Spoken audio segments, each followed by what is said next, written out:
Bien, vamos a orar entonces. Nuestro Padre, que estás en los cielos, agradecemos en este sábado la oportunidad de estudiar nuestra historia, de estudiar nuestro mensaje y también, Padre, sus cambios favorables o desfavorables que se han visto, digamos, como consecuencia hasta nuestros días. Queremos que nos ayudes, Señor, a entender todos estos temas que hemos estado desarrollando con el objetivo, Padre, de poder recuperar el verdadero mensaje que tú nos dejaste como pueblo, con el objetivo, Señor, de prepararnos para la traslación. Prontamente, Señor, se van a desencadenar los últimos momentos del tiempo de gracia y queremos como pueblo estar preparados. Esa es la finalidad, Señor, de este estudio y si bien es cierto, hay elementos que nos desafían de una u otra manera. Queremos que nos ayude y nos dé sabiduría para avanzar adelante y que el tema que vamos a ver de manera especial, Padre, durante estos momentos, nos pueda llevar a una comprensión cabal de tu verdad. Esto lo rogamos en el nombre precioso de nuestro amado Señor Jesucristo. Amén. Bien, mis estimados hermanos y hermanas, ¿no? Estamos retomando el estudio eh, de carácter más histórico, lo que último que hemos estado realizando. Normalmente uno no estudia el desarrollo histórico de la doctrina, no es común, por eso son temas que a lo mejor a algunos le pueden ser un poco más densos, ¿no? Quizás con ciertos elementos que están eh, fuera quizás de nuestra comprensión, muchos de ellos, y otros quizás lo podemos ir asociando con aspectos relacionados que ya hemos abordado, que hemos estudiado personalmente. Entonces, el objetivo de lo que hemos estado viendo, ustedes visto que hemos partido ya con el origen mismo, ¿no? Partimos ya con el año 1844, estoy haciendo así un repaso rápido, y cómo ahí hubo un cambio, ¿no? Un cambio de énfasis del lugar santo al lugar santísimo. Eso no es solamente, tiene implicancia con lo que Cristo está realizando en el cielo. El cambio del lugar santo al lugar santísimo de Cristo tiene repercusiones acá en la tierra con el pueblo de Dios. ¿Por qué? Porque a partir de la última expiación de Cristo en el lugar santísimo, comienza, digamos, a brillar ciertas verdades que las generaciones anteriores no tuvieron el privilegio de entender. Ejemplo, el tema del sábado, el tema de la ley de Dios, si bien es cierto, es un tema antiguo, pero la comprensión mayor, la luz mayor le llegó al pueblo adventista. Por eso ustedes pueden ver las otras comunidades religiosas, ustedes pueden ver a los protestantes, evangélicos, católicos, ellos no tienen una comprensión de la ley de Dios menos del sábado. Eh, entonces, no hay una comprensión. Eso el Señor lo otorgó al pueblo adventista no con el objetivo de que se apropie y esconda la luz, sino que la invitación es que esa luz pueda brillar, ¿no? Hacerla brillar al mundo. Ahí está entonces la ¿cómo se llama? La reformulación para el tiempo del fin de la gran comisión de Mateo 24, que tiene que ver con, en el caso del pueblo adventista, con el fin del tiempo, con el mensaje de los tres ángeles. Y el mensaje de los tres ángeles obviamente apunta en esa dirección, ¿no? Debemos comunicar estas verdades que el Señor nos ha otorgado a toda nación, ¿no? Pueblo, lengua, tribu. O sea, una apertura con respecto al mensaje adventista. Pero si no tenemos claro nuestro mensaje adventista, si hemos cambiado los pilares del adventismo, y eso es lo que hemos estado viendo en estos estudios más de carácter histórico, hemos advertido que se han generado cambios en la comprensión histórica de la verdad adventista. Entonces, eso va a desvirtuar también nuestra misión, ¿no? Porque podemos estar dando, perdone la expresión acá, ¿no? Pateando oxígeno, apuntando, cumpliendo una misión, no teniendo claro el mensaje. Entonces todos dicen, no, tenemos que ir adelante con la misión y vamos con la misión, pero la misión depende del mensaje.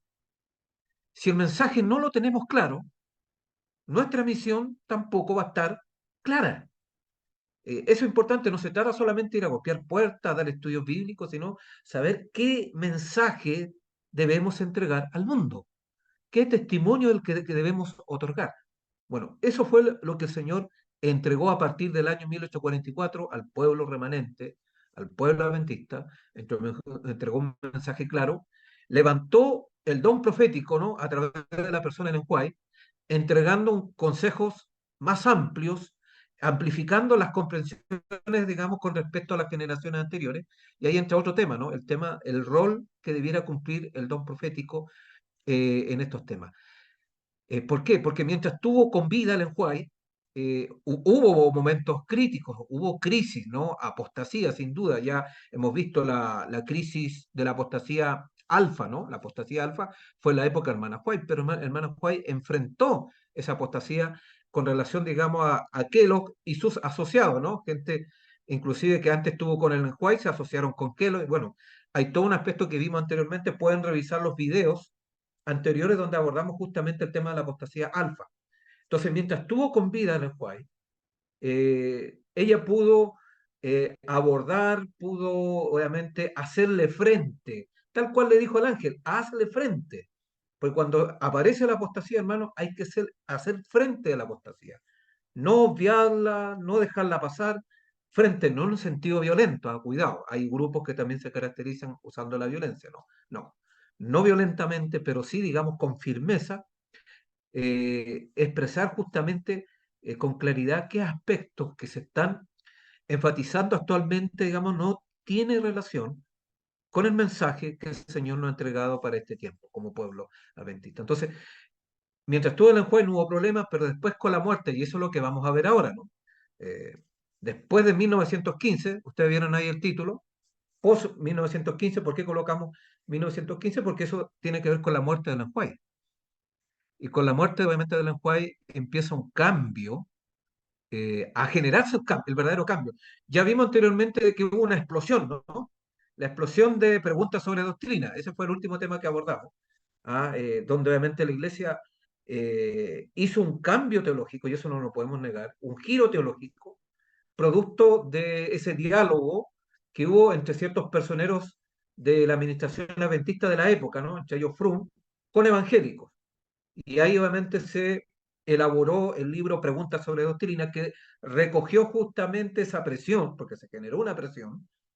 Estos evangélicos presionaron a este grupo adventista, obviamente, para que obviamente reformularan o por lo menos fueran sinceros con respecto a las perspectivas. Entonces, ese grupo no fue capaz, obviamente, de entregar un mensaje certero, porque ya obviamente en el caso de Frun y otros, tenían concepciones o comprensiones evangélicas con respecto a ciertos temas. Entonces, ahí comienza obviamente una reformulación del mensaje adventista a la luz, obviamente, de la teología evangélica. Pero obviamente, eso fue la explosión, 1957. Pero ustedes saben, para que se genere una explosión, primero hay que prender la mecha. Y la pregunta, ¿cuándo se prende la mecha? ¿Cuándo se empieza? Después del año 1915. Eso es lo que vamos a ver ahora. O sea, los primeros pasos a cambiar los pilares del adventismo histórico se comienzan a dar después de la muerte de Ellen White. Particularmente ya se concreta se prende la mecha en 1919, una fecha importante que después la vamos a estudiar. Es una fecha que realmente no se estudia dentro de la historia, ¿no? O se pasa por alto. Solo por ahí de repente hay unos trabajos, hay un trabajo doctoral, claro, de una perspectiva de la nueva teología, pero hay algunos trabajos con respecto a 1919, pero no atendiendo justamente el lado negativo de lo que implicó, porque hay aspectos negativos de 1919, donde podríamos decir, bueno, ahí se prendió la mecha. Y ahí comenzó obviamente la mecha a avanzar lentamente, hasta que obviamente generó la explosión en 1957. Bueno, eso es lo que vamos a ver ahora. Entonces. Vamos a ver algunos aspectos relacionados con eso, cómo se fue dando el origen, ¿no? La explosión de preguntas sobre doctrina, doctrinal de la Iglesia, comienza a darse, a gestarse a partir justamente después de la muerte de Ellen White.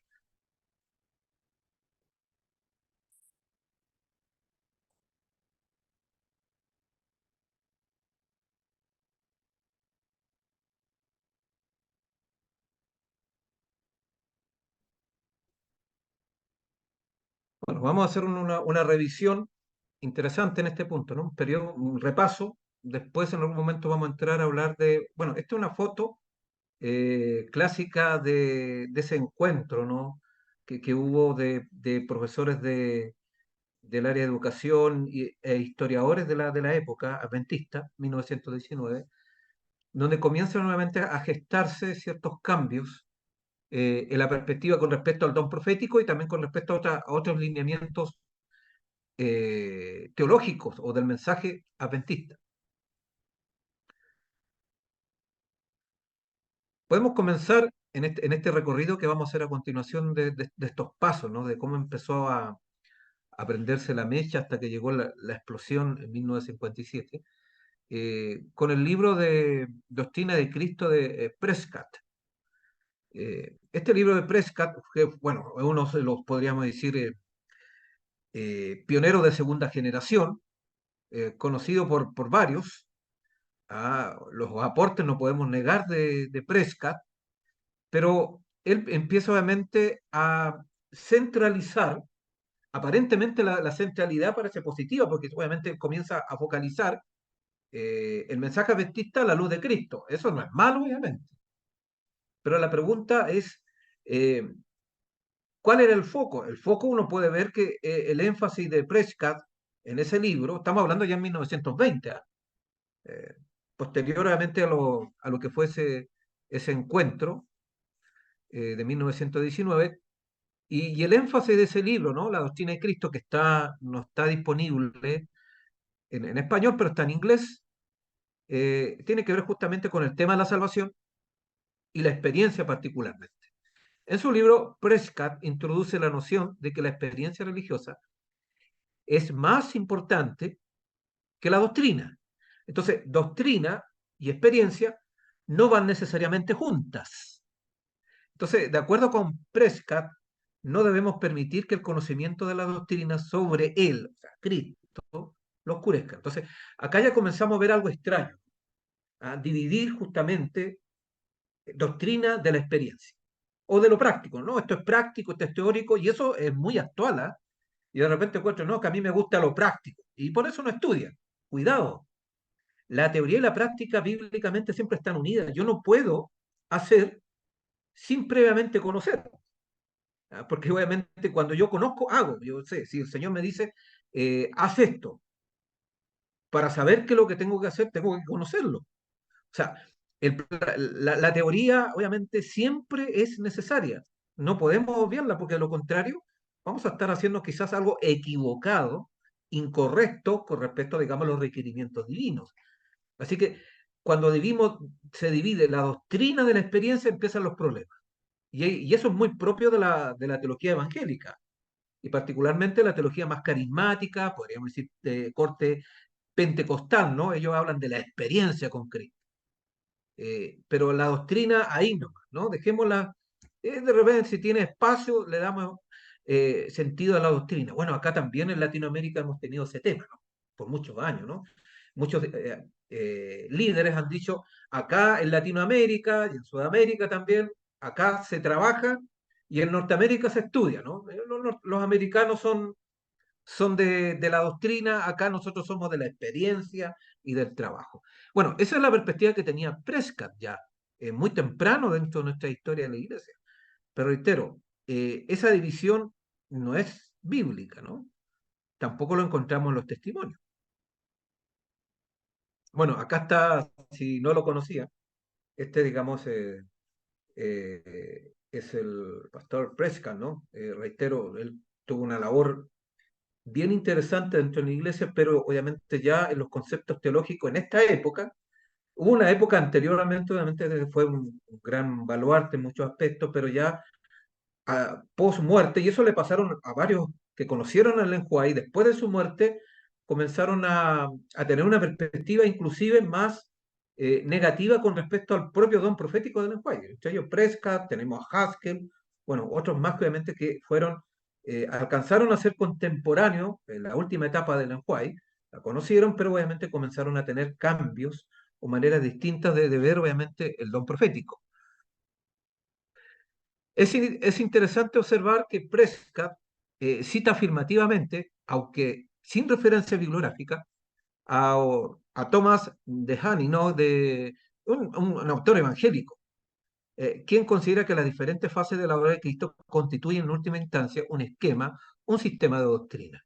Bueno, con relación a esta contradicción teológica en Prescott se puede ver la observación, bueno, hay un autor adventista que se ha dedicado a ver justamente estos aspectos más teológicos, ahí se los dejo para cuando tengan disponible la PPT, y entrar justamente en esta relación. Bueno, es interesante notar también que Prescott se vale de numerosas citas de autores evangélicos, sin proveer referencias bibliográficas, mezcladas con citas de Ellen White, para explicar las doctrinas, incluyendo la justificación por la fe. A manera de ejemplo, se puede ver esta práctica, digamos, en su libro, ¿no? En la página 117 sobre doctrina de Cristo. En este libro se puede advertir que al parecer Prescott no ve o no discrimina las ideas previas que suponen tanto la comprensión del lenguaje como también la evangélica en lo que respecta a la justificación por la fe. Acá ya comienza obviamente esta mezcla extraña, ¿no? Usar autores evangélicos y al mismo tiempo citas del espíritu de profecía. Es correcto usar acríticamente, ¿no? Sin discriminar, ¿no? Sin discernimiento, sin separar las ideas evangélicas de la justificación por la fe y al mismo tiempo colocar citas. Pasa en muchos libros de autores conservadores todavía. Ahí hay que tener cuidado. O sea, ¿por qué? Porque la comprensión del lenguaje con respecto a la justificación por la fe no es la misma de los evangélicos. Es muy distinta. Los evangélicos a mente de partida no tienen la comprensión del gran conflicto, no entienden el papel de la ley y el evangelio, no tienen el papel, entienden el papel de santuario, menos de lo que está haciendo Cristo. Entonces, la comprensión que ellos tienen de la justificación por la fe quedó anclada en la comprensión de los protestantes, que fue imperfecta, no fue completa. Hay varios errores en la comprensión que tuvo Lutero, Calvino, bueno, y otros reformadores más con respecto al tema de la justificación por la fe. Así que nosotros no podemos usar literatura evangélica y al mismo tiempo colocar el espíritu de profecía en el segundo párrafo. Primer párrafo, una idea evangélica sobre la justificación por la fe y el siguiente párrafo después una cita. No, eso es totalmente mezclar el agua con el aceite, porque son puntos de partida muy distintos. El White tiene una comprensión muy diferente. Y bueno, para Fromm, que fue uno de los que cambió la comprensión adventista, ¿no? A través de preguntas de doctrina, evaluó este libro de manera favorable, ¿no? Eh, obviamente porque vio elementos evangélicos ya presentes en Presca. Entonces, de cierta manera, con respecto al tema de la justificación por la fe, con respecto a lo que es el tema de la salvación, podríamos decir que Prescott dio los primeros pasos en esa línea, por lo menos, en otros aspectos, pues, todavía tenía una comprensión más adventista, pero lo que tiene que ver justamente con respecto al tema de la salvación y al tema de la justificación por la fe, comienza obviamente a tener una comprensión más evangélica. Y eso es un paso justamente, son los primeros pasos, se prende la mecha, por lo tanto, para después ya consolidar esa idea, con Fromm y asociado en preguntas sobre doctrina y después de preguntas sobre doctrina ni hablar, hasta nuestros días, ¿no? Cómo se ha consolidado esa comprensión adventista de la justificación por la fe desde una perspectiva legal, de una perspectiva, digamos, que no tiene nada que ver o relacionado con la vida. Y hay otras posturas más con respecto a la justificación por la fe, dentro inclusive de los ambientes conservadores que tampoco tienen que ver con el planteamiento del lenguaje. Otro personaje importante, a lo mejor ustedes lo conocen, ¿ah? Arthur Daniels, ¿no? Un personaje, el presidente que más ha durado, quizás Ted Wilson pueda superarlo, ¿no? Romper el récord de duración en cuanto a periodos de presidencia de la Asociación General. Hasta el momento Daniels sigue siendo el que más tiempo y en el caso acá tenemos a Ted Wilson que lo sigue. Entonces, el más importante agente de este nuevo énfasis, ¿no? Este énfasis en el tema de la justificación por la fe con sesgo evangélico ya, ¿no? Con elementos evangélicos, también fue este presidente, ¿no? Arthur Daniels, presidente de la Asociación General entre los años 1901 a 1922, quien fue influido a su vez por Prescott, ¿no? Entonces, las ideas de Prescott también entraron en la comprensión teológica sobre el tema de la salvación, sobre el tema de la justificación por la fe en Daniels. Eh, En cuanto al impacto de Daniel con relación al cambio de centro o principio articulador, también ahí ustedes pueden ver, hay canales que trabajan justamente en ese cambio, ¿no? De cómo obviamente ya el centro no es el santuario, sino obviamente entra una comprensión de la justificación por la fe, pero obviamente desprovista de la iluminación que puede otorgar los pilares adventistas. Como secretario ministerial de la Asociación General, realizó una serie de capacitaciones ministeriales a través de toda Norteamérica, ¿no? Promoviendo el tema de la justificación por la fe. También se puede encontrar información al respecto en el libro del historiador adventista revisionista de Gary Lang. Él habla, obviamente, durante ese periodo, 1906-1930, de manera bien interesante sobre estos aspectos. Aunque Gary Lang es un adventista más liberal, obviamente, entrega información importante sobre los énfasis o los acentos teológicos de la época, donde está obviamente involucrado Arthur Daniels. Entonces ustedes ya pueden visualizar, ¿no? Cómo se va gestando, ¿no? Una comprensión. Bueno, en el caso de Daniel, su libro todavía es publicado. De hecho, la casa editora o las casas editoras, tanto de acá de Latinoamérica, siguen publicando, ese libro está traducido, y muchos creen de que al leer ese libro tenemos una comprensión correcta del tema de la justificación por la fe, pero nada más equivocado de eso porque hay mucha comprensión, si bien es cierto, usa citas del Espíritu de Profecía, pero como dije anteriormente, también están paralelamente ideas evangélicas acerca de la justificación por la fe. Ahí entramos entonces en un problema ya de carácter más de método teológico, ¿no? De cómo trabajamos la doctrina, de cómo empezamos a estructurar, obviamente, el mensaje. Y esos aspectos, digamos, son contraproducentes cuando nosotros ya entramos a ver todos estos aspectos que están relacionados. Bueno, ahí ustedes pueden ver, es el formato actual de este libro, ¿no? Está en español, te lo pueden buscar para corroborar lo que estamos diciendo. Muchos creen de que, Daniel recupera el mensaje de 1888. No es así, obviamente, porque tiene perspectivas evangélicas. El mensaje de 1888 sobre el tema de la justificación por la fe hay que ir a las fuentes mismas, Biblia y los testimonios, o sea, el espíritu profecía. Hay muchos obviamente que equivocan y van a los pioneros, no, cuidado con los pioneros, pioneros es segunda fuente. Poder, pudo haber el Enjuay haber endosado en cierto momento, digamos, a Johnny Wagoner inclusive, pero ellos no fueron profetas. También obviamente no tuvieron una comprensión equilibrada frente a algunos puntos. De hecho, Ellen White misma, por el año 1893, hace esas observaciones de desequilibrio que estaba teniendo con respecto a este tema en el caso de Jones, y Wagoner después también, obviamente. Entonces, hay que tener cuidado, hay que tener cuidado con los libros, aún dentro de la iglesia, con lo que estamos leyendo, porque obviamente no necesariamente el hecho de citar el espíritu de profecía garantiza de que se está hablando la verdad presente.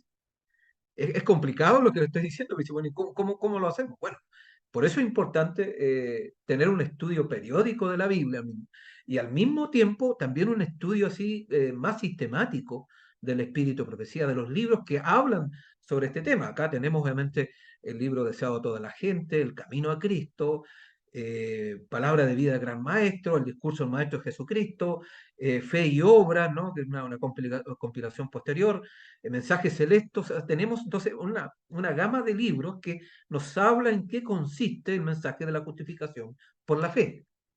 Y si usted estudia esos libros, se va a dar cuenta y lo compara con las ideas de Prescott, con las ideas de Daniel, si bien es cierto, fueron contemporáneos con ella, no siguen el lineamiento del White. Porque Ellen White trabaja con el principio de cooperación, el esfuerzo humano más el poder divino.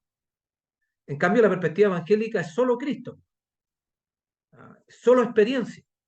Eso no es la perspectiva, digamos, bíblica, y no es la perspectiva. Por eso hay que cotejar. Yo les invito a que si puedan hacer el ejercicio de cotejar las ideas, de ejemplo, de Daniel, de Presca, bueno, Daniel que está disponible en español, ahora si usted puede leer en inglés, pueden cotejar las ideas del libro de Presca sobre el tema y se van a dar cuenta, obviamente, que van por rieles distintos, ¿no? No es necesariamente lo mismo.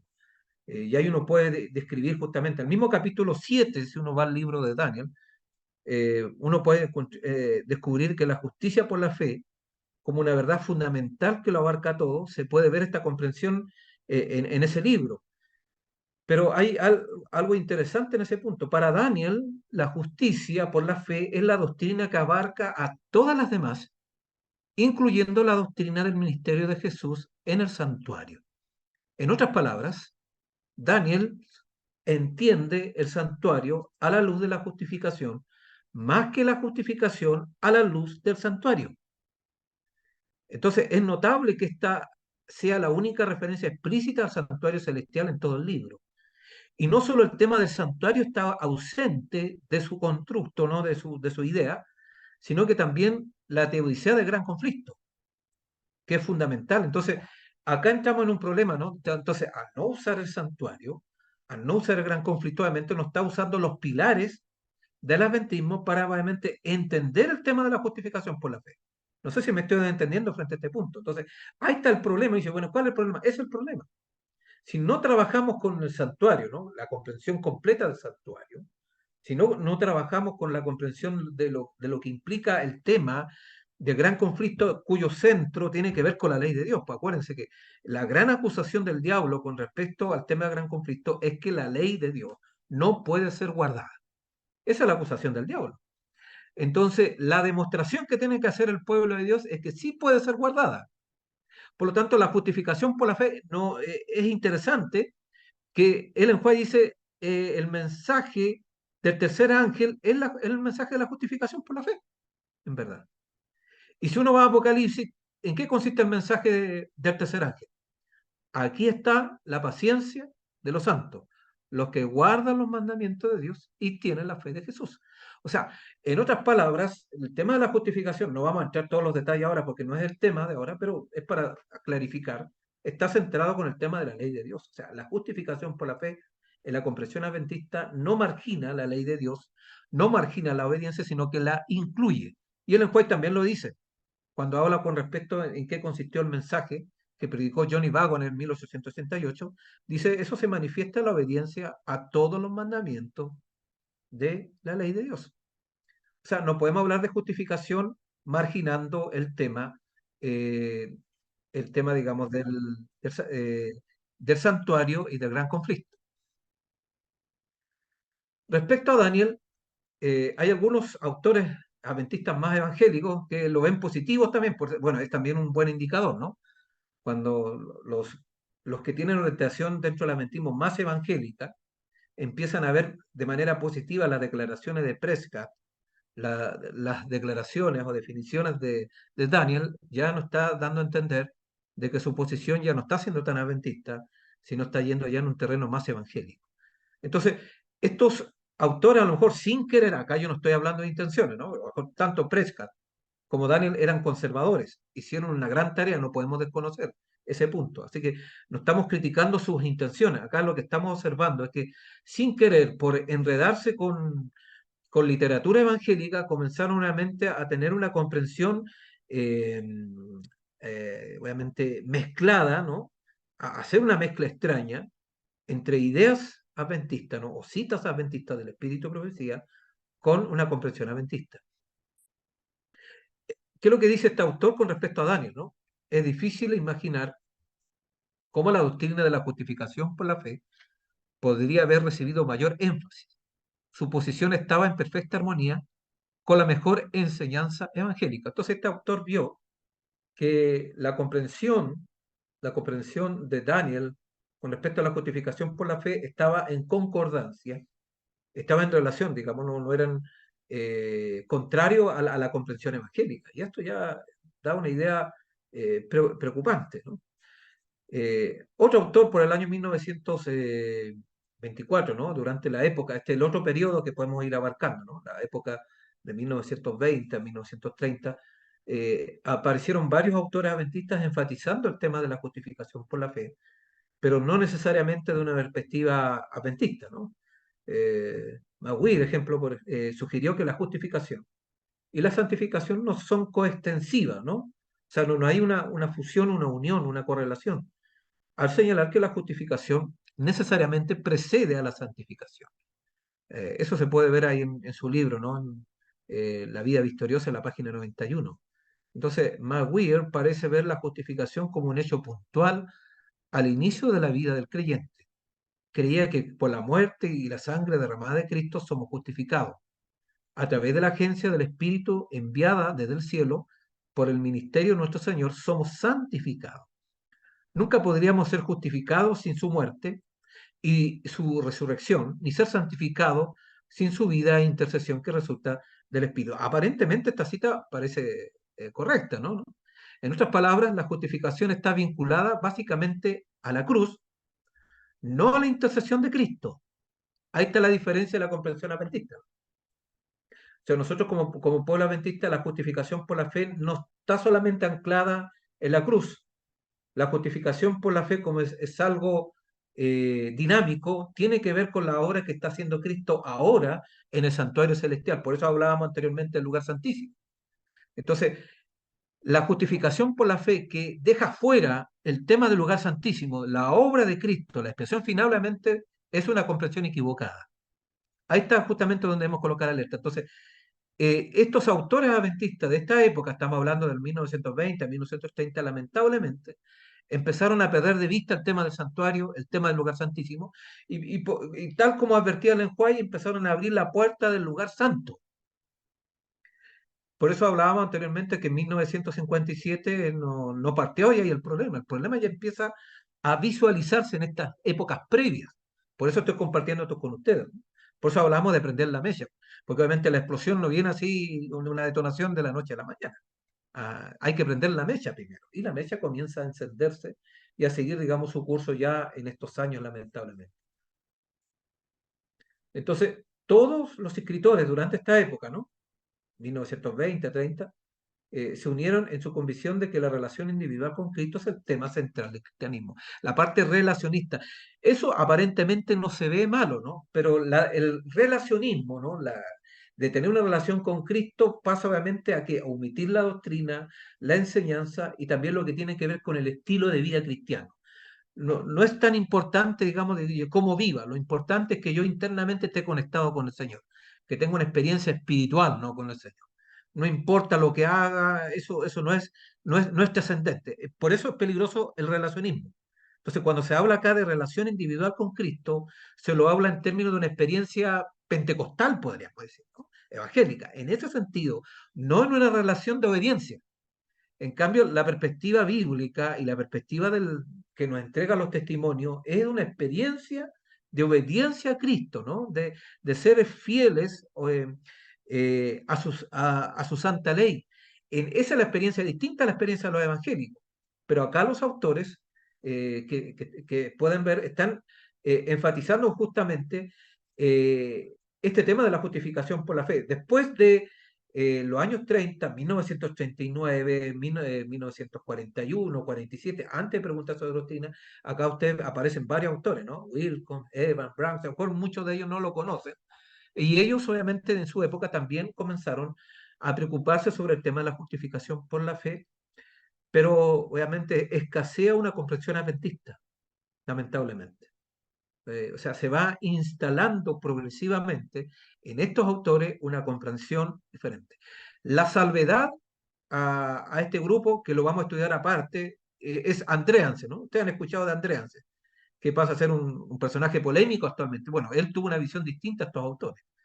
Ya, su comprensión fue adventista histórica, diferente, porque respetó, digamos, la comprensión bíblica y del espíritu profecía, y él trabajó el tema del santuario y la salvación con respecto al santuario. Bueno, ahí ustedes pueden ver la diferencia, pero no sucede, digamos, con estos autores, que lamentablemente durante este periodo comenzaron a tener una comprensión más sombría sobre el tema de la justificación por la fe. Estos trabajos, entonces, no necesariamente proponían la justificación por la fe como un nuevo centro, pero en general tendieron a concentrar la atención sobre el tema y no la trataron desde la perspectiva del santuario. Otra vez, obviamente, lo que estamos hablando acá. Y todavía, mis estimados hermanos, ¿no? Y hermanas aquí presentes, el tema de la justificación por la fe sigue siendo un tema complicado, no porque lo sea, sino porque obviamente se ha instalado una comprensión errada, equivocada, ¿no? En la parte evangélica está muy fuerte la comprensión de la justificación por la fe aún de aquellos que se dicen conservadores, o son conservadores a lo mejor en su vida, pero tienen una comprensión errada de lo que es este tema de la justificación. Bueno, hay un trabajo acá de Steinbeck, que habla justamente del desarrollo de la enseñanza de la justificación por la fe. Eso está en inglés, si alguien lo quiere, yo lo tengo en PDF, y ahí hace un desarrollo y él reconoce que la comprensión de Ellen White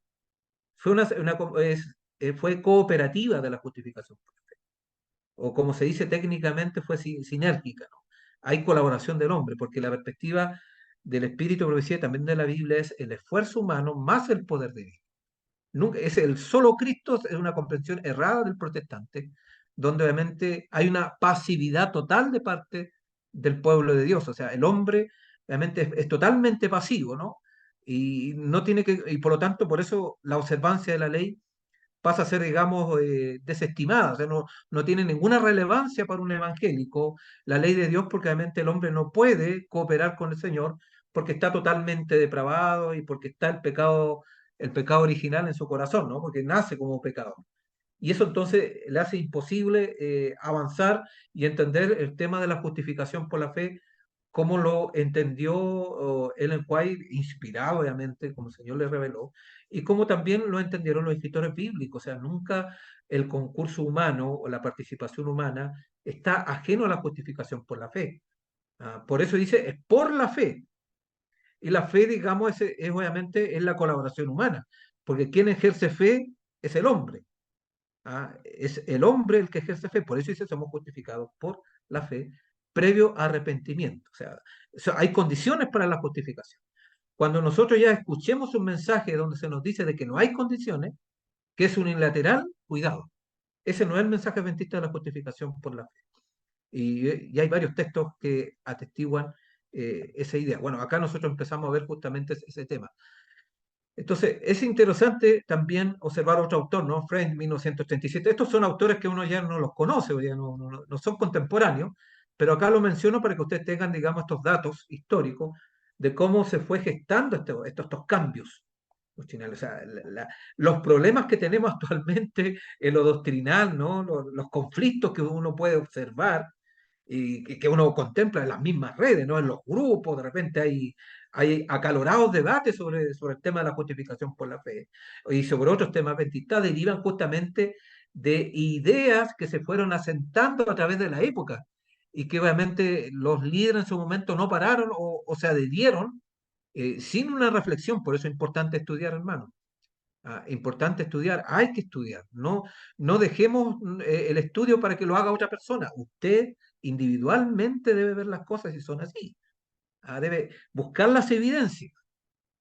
Vaya al espíritu de profecía, yo lo invito otra vez a los libros que le mencioné.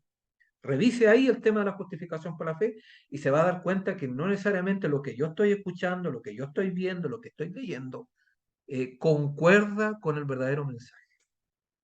Bueno, ahí tiene un punto, digamos, que enfatizo para que ustedes puedan tenerlo presente. Entonces, bueno, y esto nos lleva justamente ya a un camino más evangélico, va preparando el terreno ya para el tema de preguntas sobre doctrina, y todos estos autores nos van mostrando claramente, ¿no? Que el tema de la noción protestante de la justificación por la fe, como un principio que debiera articular la teología adventista, fue acompañada de una progresiva espiritualización de la realidad material del santuario. Bueno, acá tenemos otro autor más, ¿no? Spalding, que fue un historiador ya de las primeras generaciones, y él parecía asumir que la justificación por la fe es la misma para adventistas y evangélicos.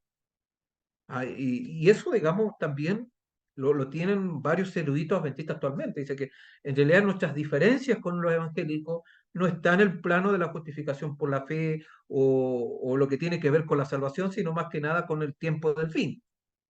Pero no es así. O sea, la comprensión adventista original sobre el tema de la salvación, sobre el tema de la justificación por la fe, no tiene nada que ver con la comprensión evangélica. Entonces, ya en aquella época Spalding, estamos hablando ya muy temprano, ¿no? Por el año 1945, tenía esa idea presente. Bueno, ahí se los presento, ¿no? Bueno, ya no está con vida.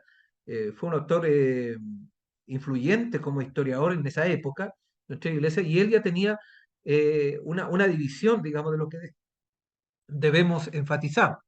Spalding se refiere a esta como una verdad dominante, ¿no? Que los pioneros perdieron. Entonces, para él una comprensión evangélica es la que debía recuperar la Adventismo.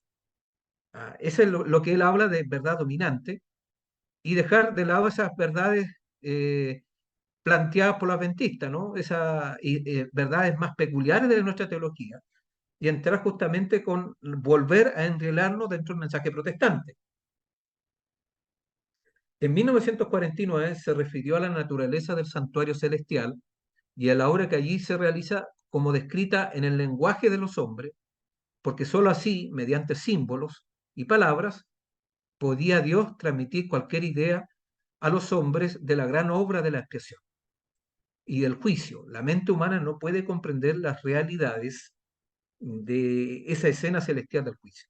Bueno, ahí está espiritualizando obviamente el tema eh, del santuario, ¿no? Spalding añadió que los lugares santos y santísimos no son lugares como los concebimos, sino la morada inefable del gran Dios y sus espíritus ministradores. O sea, ya ahí él empieza a dar los primeros pasos de aquellos que tienen actualmente, donde muchos dicen ya no hablemos tanto de lugar, porque Dios no puede estar circunscrito al lugar, porque Dios es atemporal, o algunos en energía, entonces ya lo colocamos como una metáfora el santuario celestial.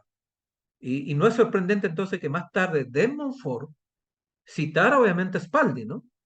Para poder obviamente endosar su posición crítica frente al tema del santuario celestial. Bueno, estas ideas fueron llevando actualmente a hablar de más que de lugares del santuario, se habla de fases, ¿no? Porque como que genera incomodidad por producto obviamente de esta comprensión espiritualista con respecto al tema del santuario. Así que la apostasía de Desmond Ford también no viene sola, ¿no? Ya hubo gente anteriormente como Spalding que tenía ideas erradas sobre el santuario y que obviamente eso lo llevó a tener una comprensión equivocada con respecto al tema de la justificación por la fe. Bueno, y esto se fue dando, ¿no? Se fue incrementando hasta llegar a lo que es ya preguntas sobre doctrina.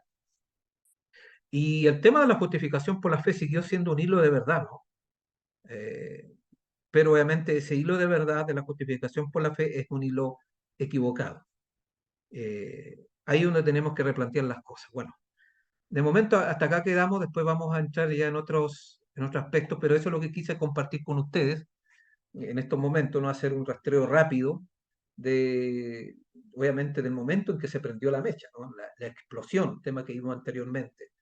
Eh, con el tema de estas conferencias entre adventistas y evangélicos y que decantó en el libro Preguntas sobre Doctrina, no vino de la nada. Y ya le mostré así a vuelo de pájaro, ¿no? Porque hay muchos otros detalles más, muchos otras aristas, aspectos que ya estaban presentes lamentablemente en los pioneros ya de la segunda generación, o sea, post muerte de nuestra hermana White, empezaron ya obviamente a reformular varios aspectos de la teología adventista, a dar los primeros inicios ya en una orientación más evangélica, que obviamente en el lenguaje del Espíritu de Profecía es lo mismo que abrir la puerta del lugar santo y cerrar la puerta del lugar santísimo. De nuestra hermana, entonces dejo lugar a mi hermana Carolina y para que pueda guiar si es que hay preguntas, inquietudes que hayan quedado. Ya. Muchas gracias, hermano José Miguel, por el tema. Vamos a dejar algunos minutitos de comentario o consulta, si es que hay. Hermano José Miguel, en la mañana estábamos en el sermón y el hermano que predicó algo muy parecido a lo que usted está comentando, hablaba de una serie de libros que tiene la iglesia respecto em, de esta nueva forma de ver la justificación media evangélica. Ahora yo reconozco que nunca había escuchado ver la justificación al amparo del santuario. Eh, He leído el libro de Andreasen, pero voy a tener que leerlo de nuevo. Sí, Sí, no, hay un desafío en este sentido, ¿no? Y no solamente del santuario, sino del gran conflicto. Mm, Esos son, podríamos decir, los elementos. Y de los pilares, porque acuérdense, los pilares está también el mensaje de los tres sí, ángeles. sí, sí, La no inmortalidad del alma también. ¿Y qué tiene que mm, ver con tiene que ver porque los protestantes todos creen en la inmortalidad del alma. Entonces, para ellos el pecado se da en el alma y la justificación en el alma, y el alma no tiene nada que ver con lo que yo hago, porque es algo sí, interior. ¿Se da cuenta? Entonces, por eso el evangélico obviamente no asocia la salvación con el estilo de vida. El estilo de vida es una cosa, no tiene nada que ver con mi salvación, y la salvación es algo interno, porque creen en la inmortalidad del alma. Pero nosotros como adventistas, nosotros no creemos en la inmortalidad del alma, creemos en el carácter. sí es. Y de hecho, todos los hermanos reconocen eso, ¿no? Por lo menos en Latinoamérica tenemos esa frase, ¿no? Que lo único que vamos a llevar al cielo va a ser nuestro carácter. Bueno, la justificación por la fe tiene que ver con eso. O sea, la justificación por la fe que no se conecta con el carácter es mal entendida. Tiene que ver con nuestro carácter. Y eso, digamos, lo ilumina el santuario, lo ilumina el gran conflicto. La ley de Dios también algo tiene que decir. La ley de Dios es sacada de la justificación por la fe por los evangélicos. Y los adventistas también, porque hablar de la ley de Dios para ahora, para la mayoría, es legalismo. No, no, no, tú te estás siendo legalista porque estás metiendo la ley de Dios en la justificación. Ellen White metió la ley de Dios en la justificación. Dice que la justificación se manifiesta Mm, en la obediencia a toda la ley, no alguna, a toda la ley de Dios. Entonces, la observancia de la ley de Dios obviamente tiene que ver con el tema de la justificación por la fe también. Bueno, es por otro tema, pero los autores que mencioné lamentablemente comenzaron a desviarse en ese punto. Y eso entonces nos ha llevado a tener problemas todavía que no hemos superado. El tema de la justificación por la fe es un tema que no está zanjado todavía. La iglesia tiene mil formas de predicar la justificación por la fe, de acuerdo al predicador que esté leyendo. Entonces, si un pastor lee a un autor evangélico, predica de acuerdo a ese autor evangélico. Otro leyó a este autor. Entonces, si tenemos 20 autores, 20 mensajes de justificación por la fe podemos escuchar paralelamente. Y hoy día sábado tuvo que haberse predicado varios mensajes de la justificación por la fe a nivel mundial. Y la pregunta, ¿se predicó el mismo mensaje? Lo más probable que no, mensaje totalmente distinto. Pero mm, los hermanos a todos lo dicen amén, pues como no estudiamos, entonces no ha pasado, una vez me dijo alguien, ¿no? Mira, fue a esta iglesia, me dijo amén. Después fue otro, un predicador que predicó totalmente distinto y también le dijo amén. Entonces decimos amén a todos porque no estamos estudiando. Bueno, eso yo le alerto, por eso hay que estudiar. No todos los mensajes están amparados en un escrito está. Entonces, ahí está el punto. Y un escrito está tanto de la Biblia y también obviamente de lo que el Señor nos ha revelado como pueblo a través de los testimonios. Sí, buenas tardes, hermano. Yo tenía ahí la inquietud de si puede dejar algún tipo de material de esos autores evangélicos e incluso los autores adventistas, aunque sean de antes, porque como dice usted, se citan Ujú. se, los predicadores y bueno, quiero como tener esos referentes para no considerarlos y ayudar a otros, porque yo esto que usted está brindando, yo lo veo teñido en todos lados. Eh, Esto de sentir el abrazo de Dios, o sea, es como que veo permanente esto de solamente hacer el énfasis en el relacionismo y cada vez hay gente que, justamente alguien que yo le di los estudios bíblicos, pasaron los años, me la encuentro y sigue ahí, ya bueno, empezó a escuchar a algunos determinados pastores, estrellas, como yo digo, Sí. que bueno, que también van cambiando la cabeza de la gente de a poco. Entonces me asusta, me preocupa, porque creo que esto no va a salvar a la gente, la lleva a la perdición, ¿no? Y cuando uno se lo plantea y dice, no, vos sos legalista, vos crees en un Dios que no es el Dios de la Biblia, que Dios es todo amor, en fin, tengo un hermano que me dio los estudios bíblicos a mí, que ahora está en el universalismo, o sea, me siento como muy bombardeada. Ujú. Y cuando uno quiere defenderse, no, no, la gente se cierra muchísimo. Defenderse es decir, defender la postura bíblica en realidad. Así que bueno, si usted podría dejar algún tipo de material en PDF de esto que usted compartió, se lo agradecería en gran manera. Sí, mi estimado. Bueno, la presentación la dejo disponible. Ahí nuestra hermana Carolina se las puede pasar a ustedes sin problema, así que eso está disponible. Y algún otro Muchas libro gracias. les puedo buscar de lo que tengo en PDF. Hay otros que tengo en físico, porque no todo está disponible en PDF, pero lo que tengan no es problema. Para que ustedes puedan comparar. El libro este de Daniel, ese está disponible por todos lados, lo pueden encontrar con facilidad. Los de Prescott, obviamente creo que está también dentro de los libros del Espíritu de Profecía que están en la web, ¿no? Que están disponibles. También lo van a encontrar ahí, porque son los libros pioneros. Entonces esos libros Ujú. también están disponibles y pueden ahí ustedes encontrar sin problema.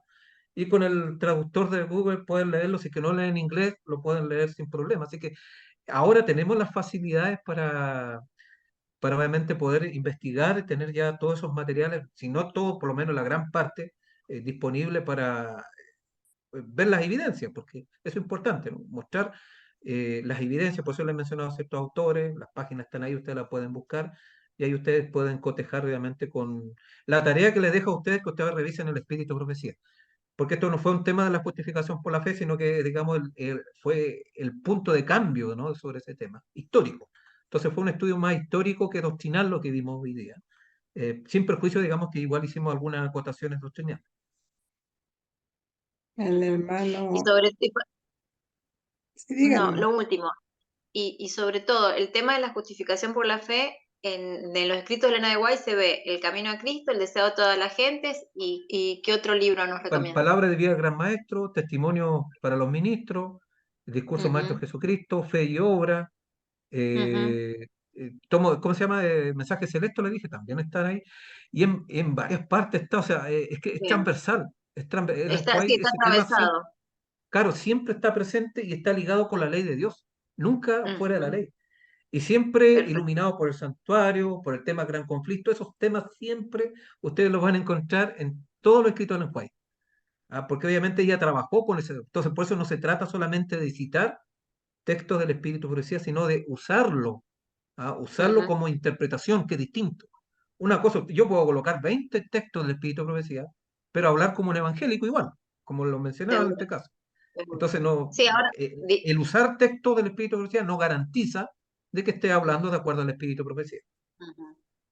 Sí, ahora directamente la están rechazando, Elena de Guay. Ese es el otro problema.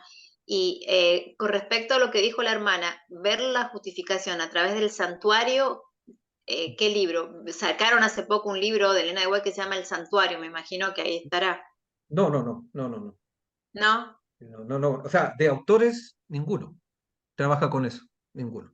Actualmente Ujú, ninguno. El que, si bien es cierto, no trabajó directamente con el tema de la justificación, pero sí trabajó con el tema del santuario, Andreas, de los antiguos. Heber Douglas, otro autor también, ¿no? Posterior, él también intentó hacer un trabajo incorporado, aunque no desarrolló el tema de la justificación por la fe, pero son autores que por lo menos consideraron el tema del gran conflicto en el tema de la salvación y el tema, digamos, del santuario. Y que eso es clave, ya cambia ujú, la manera de ver las cosas cuando usted ve que obviamente la justificación, ujú. la salvación, hay que entenderla a la luz de lo que Cristo está haciendo en el lugar santísimo. Ya mi comprensión no puede ser igual que los evangélicos, cambia radicalmente. Es inevitable Seguro. eso, pero Ujú. hay que usarlo. Bueno, hermana, Él es hermana Dimbia, lo que pasa es que del celular cambié y yo no sé por qué me aparece así cuando me debe aparecer mi nombre, pero whatever. Ya. Hermana Poblete, muchas gracias por darme la oportunidad. Con mucho respeto le hablo a nuestro hermano, inspirado por el Espíritu Santo.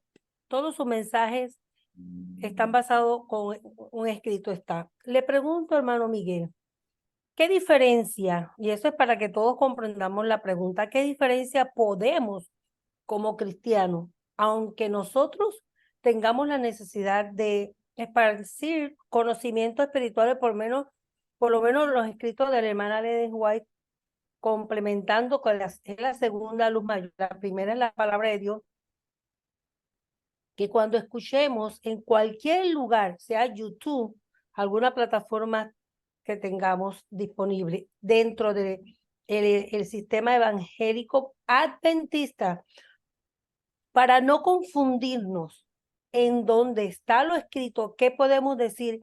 Este me está predicando lo que es la justificación por la fe, basado con el escrito está y no confundiéndonos, porque tengo varias personas que se han introducido en otros ministerios y dicen predicar el evangelio de la justificación por la fe, pero vienen de este sistema evangélico, no adventista, de la vara de Aarón. Entonces lo que hacen es que confunden los escritos, hermana, que confunden el ministerio de la justificación por la fe y lo introducen con los libros de la hermana G. de White, y entonces lo que hacen es un espagueti ahí revuelto, y entonces no se sabe a quién se cree, de la justificación con los libros de la hermana de White o con lo de Cristo está y lo del santuario. Tienen un mogollo ahí, un revoltillo que no se sabe. Quisiera que nos fuera posible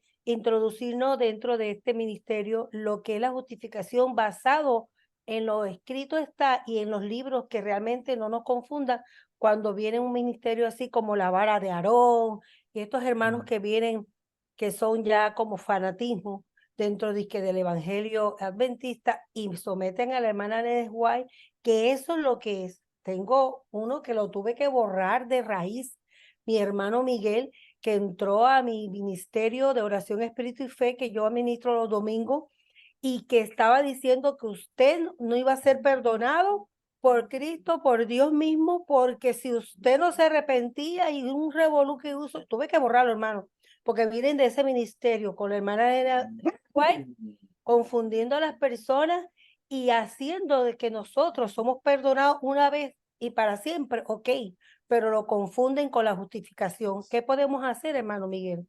Gracias y disculpe. Bueno, el tiempo no da para ver todas las aristas, pero es importante que primero el juez, cuando habla de la justificación, hay que hablar de principio. Ella trabaja con el principio de cooperación. O sea, y obviamente respetando el libre albedrío y la voluntad humana. Entonces, jamás el Señor va a actuar en la vida de una persona sin el concurso, sin la autorización de su voluntad. Entonces, cuando se habla de una justificación donde la voluntad no tiene ningún rol y donde el libre albedrío se viola, se violenta, eso ya no es justificación por la fe. Donde el esfuerzo, cuando el esfuerzo es dejado de lado, ¿no? Cuando la parte que le corresponde al hombre no se considera en estos temas, ya estamos en una comprensión equivocada. Esos son los principios que usted va a encontrar como base para la justificación por la fe.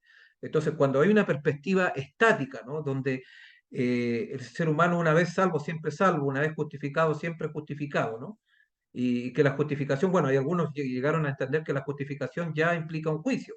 Entonces, si en el momento soy justificado, ya el Señor me juzgó, así que no necesito juicio investigador. Bueno, esa idea no la va a encontrar en el espíritu de profecía, porque uno es salvo hasta cuando deja de serlo.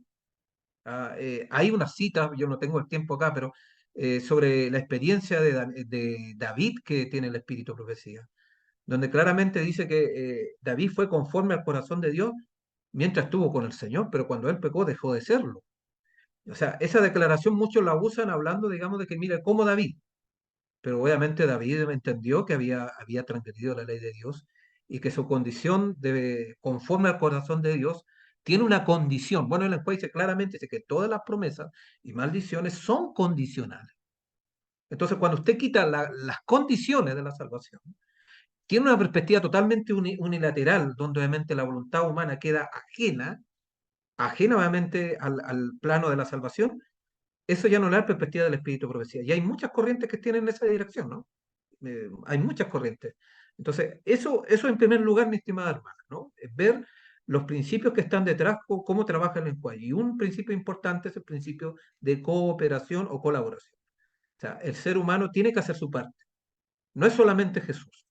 Cuando usted dice solamente Jesús, se lo dejo todo a Dios, eso es equivocado. Esa no es la perspectiva del espíritu de profecía. El ser humano tiene que hacer la parte que le corresponde en lo que tiene que ver con respecto a su salvación. Y eso no es salvación por obra, eso no es sinónimo tampoco de mérito, porque los méritos son de la sangre de Cristo. No es a través de mi sangre que yo alcanzo la salvación, es a través de la sangre de Cristo. Por lo tanto, cuando hablamos de la colaboración humana, no estamos hablando de mérito humano, bajo ningún punto de vista, ni tampoco de corredención, como algunos lo entienden. No es tampoco corredentor, porque es Cristo el que nos redime, pero sí, como tenemos libre albedrío y podemos ejercer libremente nuestra voluntad, podemos hacer la parte, porque Dios ya nos otorgó dones. Él después dice, el Señor nos otorgó dones, capacidades, aspectos para que nosotros hagamos la tarea que nos corresponde. Y ahí cita el caso de David, tenemos ejemplos, ustedes pueden buscarlo en el Espíritu de Profecía, el caso de Josué. Josué dice, trabajó implícitamente, ¿no? Confiando en el Señor, pero hizo lo imposible, hizo todo lo que le correspondía hacer. Por eso el texto dice, mira que te mando que te esfuerces, muy conocido, ¿no? Josué 1:9. Mira que te mando que te esfuerces y seas valiente. Ahí está la colaboración. Josué tenía que hacer su parte y el Señor hizo la otra. Por eso, el principio, ¿cuál es? Ella lo dice claramente, el esfuerzo humano más el poder divino. Ahí está la base de la salvación. Esa es la perspectiva. Entonces, cualquier mensaje que omita o que pervierta o ignore este principio ya no es la justificación por la fe que nosotros encontramos para los adventistas de séptimo día. Eso podría decir, por tiempo no podría hablar todos los detalles, textos, hay muchos textos que tengo, pero es para otro tema, donde podemos abordar ya con más especificación. Pero ahí está el punto de partida para entender la justificación adventista, que no tiene nada que ver con los evangélicos. Los evangélicos no trabajan con la perspectiva sinergia, como dicen, colaboración. Ellos hablan de monoelgismo, o sea, solo Cristo, unilateral, el ser humano totalmente pasivo en el tema de la salvación, ¿no? Es prácticamente, no hay condiciones, es unilateral. El lenguaje dice, tengamos cuidado con presentar el tema de la justificación por la fe unilateralmente. Entonces, las perspectivas evangélicas, las perspectivas que no son del Espíritu, como decía, lo presentan solamente en una dirección con Cristo y el ser humano prácticamente en una silla mecedora, ¿no? Yo quiero trabajar por Cristo, pero ahí meciéndose sin hacer la parte que le corresponde. Eso sería, digamos, en términos preliminares, reitero, o sea, no es el tema de la justificación por fe lo que estamos viendo, pero eso nos puede servir para, entonces, cuando entremos a estudiar el espíritu progresivo, usted va a encontrar, hay declaraciones explícitas sobre lo que le estoy diciendo, hay varias declaraciones explícitas donde el cual habla del espíritu de cooperación en la salvación, no solamente la parte evangélica. Normalmente la iglesia acepta la parte, o los líderes actuales enfatizan la cooperación cuando hay que dar estudios bíblicos, ¿no? Porque nos motiva, ustedes tienen que colaborar, si no, los ángeles podrían hacer, pero en la salvación el principio de cooperación también tiene que ver, no solamente en el evangelismo, sino el principio de cooperación parte con el tema de nuestra salvación. Ok, vamos a orar. Nuestro Padre que está en los cielos, le damos muchas gracias por sus bendiciones. Muchas gracias, Padre, por dejarnos las verdades para este tiempo. Sabemos que el enemigo ha estado trabajando a diestra y siniestra para que confunda al pueblo de Dios, para que nos apartemos, Señor, de los testimonios de su Espíritu que nos ha dejado para este tiempo.